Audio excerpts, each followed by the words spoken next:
Мен атым Алиева Чолпон. Тигүү тармагында 2004-жылдан бери иштейм. 12 жыл өзүм тигүүчү болуп иштегем.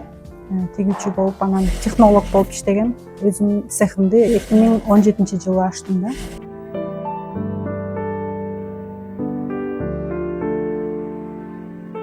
Ошо акыркы жылдары тигүүчү табыш кыйын болуп калды.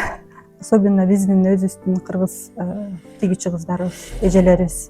Азыр көбүнчө ошо сырттан келген мигранттарды алып атышат. Ошо Пакистан, Бангладеш ошо тигүүчүлөрдү. Мен өзүмдө андай көп иштеген жокмун алар менен. Мен бир 3-4 адам келип бир аз иштеп кетишкен. Мен аларга жатакана предоставлять этиш керек, жатакана болуш керек, тамак ашын төлөп бериш керек. Меники швейный цех заводдун ичинде болгондуктан мен жатакана кылып бере албайм аларга.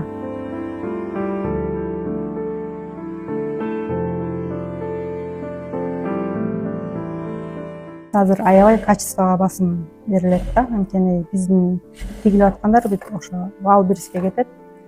Валберис Россияга кетет. Мурда Дордойго тикчүбүз да. Дордойго тикчүбүз өзүбүздүн рынокко. Кыйынчылыктар аябай эле көп болгон. Помещение жактан көп болгон. Ошол кезде помещение табыш кыйын болчу. Бир страшный бир заводдун ичине кирип, ошол жакта бир жылдай арендовать эттик да. Анан аяка, например, сотрудник швеяларды набирать эткенде вообще коркунуччу эле да ичине киргенде. Чоң ангардын ичи болчу да. Иногда баягы чарчагандан, аябай чарчайсың, психологически чарчагандан швея эле болуп отуруп иштегин келет да. Швея болуп отуруп иштеген мындай башыңа оорубайт, берген жумушту тигип туруп кетип каласың. Цехтики баягы жумуш бериш керек, убагында жумушчуларга, айлык убагында бериш керек.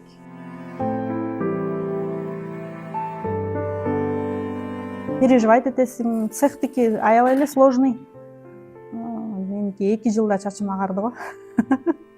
Көп эле угам ошо Турциядан даже жакшы. Просто биздики сырье китайский болгондуктан ошо менен дагы биз ошо качествону ошо турецкий кылып бере алабыз да. Мен башка цехтер бар, толтура фабрикалар бар. Бизде Кыргызстанда көп эле да. Аябай качество жакшы берген фабрикалар бар, цехтер бар.